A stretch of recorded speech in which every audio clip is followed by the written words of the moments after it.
Bom dia, amados irmãos, que a graça e a paz do nosso Senhor Jesus estejam com todos.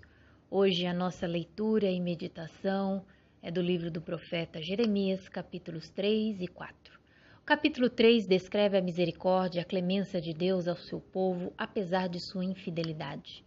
Jeremias inicia o capítulo citando uma parte da lei descrita em Deuteronômio 24, do verso 1 ao 4, para comparar a infidelidade do povo de Deus que se prostituía com outros deuses e depois retornava para o Senhor.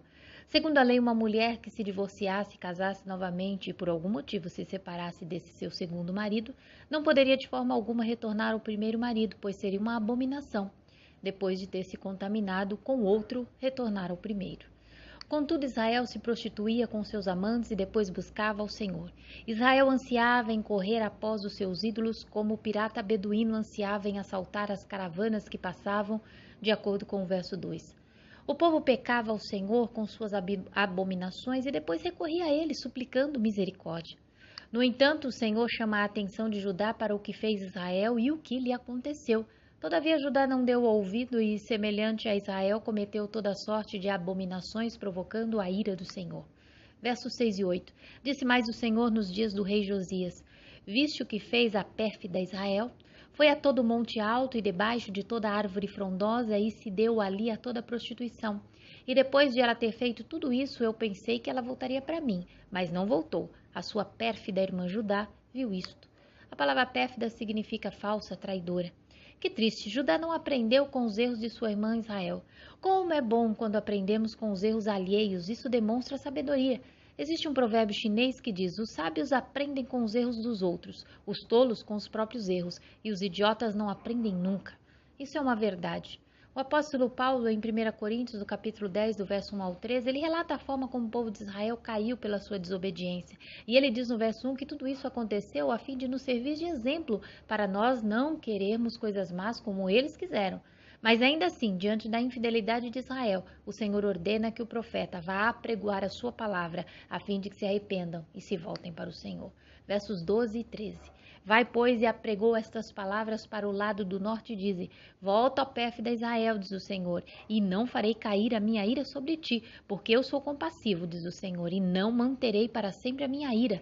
Então somente reconhece a tua iniquidade, reconhece que transgredistes contra o Senhor teu Deus, e te prostituístes com os estranhos debaixo de toda árvore frondosa, e não desses ouvidos à minha voz, diz o Senhor.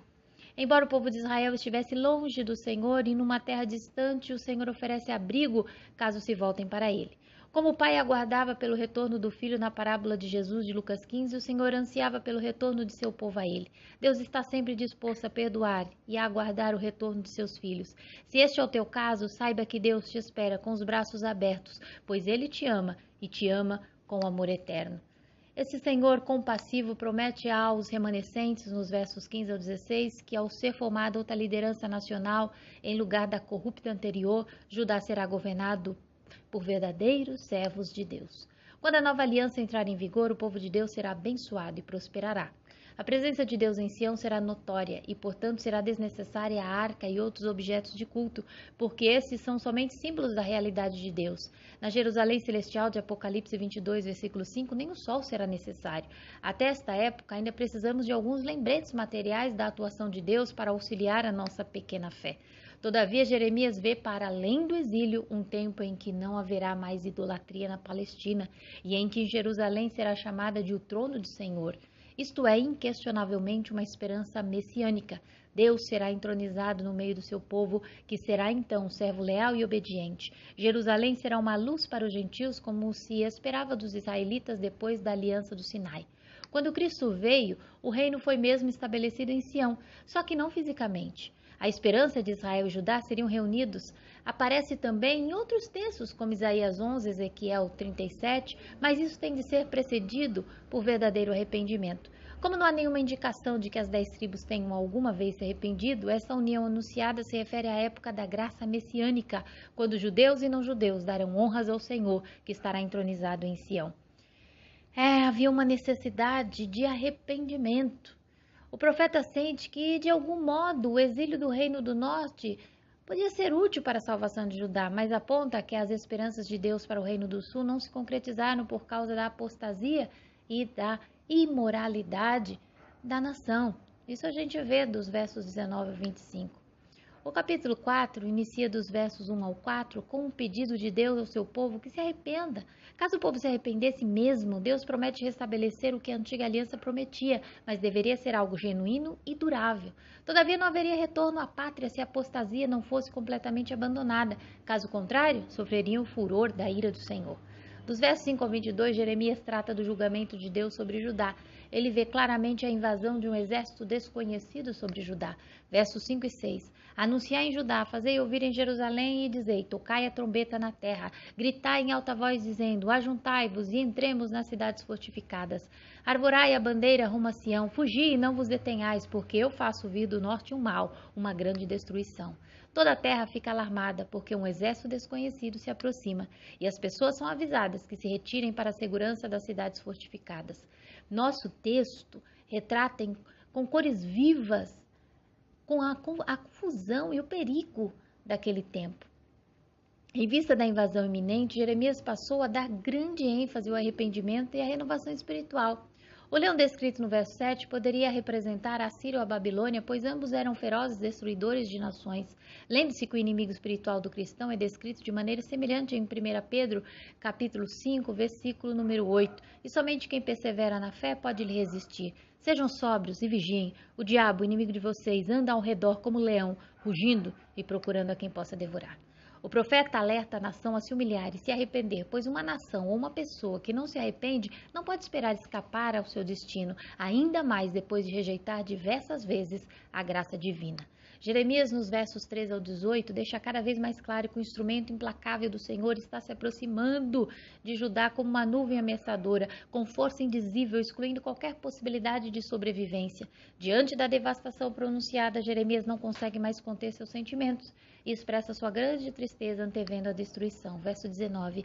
Ai, meu coração, eu me contorço em dores. Ó, as paredes do meu coração se agita. Não posso calar-me, porque ouves a minha alma o som da trombeta, o alarido de guerra. Todavia o povo se tornou tão pervertido que somente pensava em coisas más. Verso 22. Deveras o meu povo está louco, já não me conhece, são filhos nécios e não inteligentes, são sábios para o mal e não sabem fazer o bem. Dos versos 23 ao 31, Jeremias antevê a grande devastação que viria sobre Judá. Ele tem uma visão dramática da ira de Deus derramada sobre Judá. O julgamento de Judá é tão devastador que Jeremias instintivamente se lembra do caos primeiro de Gênesis capítulo 1, verso 2, exceto que aquilo que naquela ocasião ficou bom, agora será transformado em desolação com a presença divina. Versos 23 e 28. Olhei para a terra, e ei-la sem forma e vazia, para os céus, e não tinham luz. Por isso, a terra pranteará e os céus acima se enegrecerão, porque falei, resolvi e não me arrependo, nem me retrato.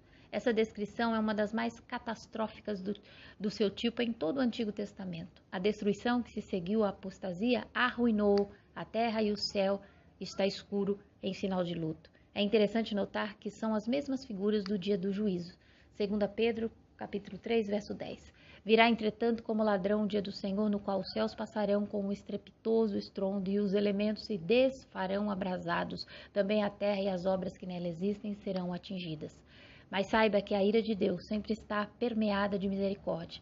Mas o povo escolhido tinha desiludido seu amor por tanto tempo que a ira se acumulou para o dia da cólera e da revelação do justo juízo de Deus. Romanos 2, verso 5. Mas segundo a tua dureza e coração impenitente, acumulas contra ti mesmo ira para o dia da ira e da revelação do justo juízo de Deus. O povo não tinha reconhecido que a paciência de Deus queria levá-lo ao arrependimento. Romanos 2, verso 4. Ou desprezas a riqueza da sua bondade, tolerância e longanimidade, ignorando que a bondade de Deus é que te conduz ao arrependimento? Mas graças a Deus que na nova aliança em Cristo, Jesus nos liberta da ira de Deus. E o pecador arrependido, justificado por seu sangue, será salvo da ira através dele. Romanos 5, verso 9. Logo, muito mais agora, sendo justificados pelo seu sangue, seremos por ele salvos da ira. Todavia, apesar de toda a ruína, Deus não destruiria seu povo por completo, um remanescente permaneceria. Verso 27. Pois assim diz o Senhor, toda a terra será assolada, porém não a consumirei de todo. Porém, pela prática de cortejar seus amantes, Judá foi terrivelmente atacada, retratando as dores de uma mulher em trabalho de parto. O profeta retrata a nação moribunda, contorcendo-se em espasmos, com os braços estendidos. Socorro, os assassinos me maltratam, me mataram. O profeta deixa claro que Judá pagará um alto preço pela sua luxúria e traição. Verso 31. Ouvi um grito como de mulher em trabalho de parto, como a agonia de uma mulher ao dar à luz o primeiro filho. É o grito da cidade de Sião, que está ofegante e estende as mãos, dizendo: ai de mim, estou desfalecendo, minha vida está nas mãos de assassinos. Podemos concluir, portanto, com esses capítulos 3 e 4, de acordo com o saudoso pastor Russell Shedd, que uma reforma religiosa que não traz verdadeiro arrependimento e não leva a uma adoração em espírito e em verdade é como semear entre espinhos e preparar a destruição descrita no capítulo 4. Há, portanto, necessidade de haver conversão, vida moral, renovação do ser e pureza de coração, conforme os versos 1 a 4 do capítulo 4. Que o Senhor nos ajude a nos mantermos fiéis. Que Deus vos abençoe e até amanhã, se Deus quiser, com os capítulos 5 e 6 do livro do profeta Jeremias.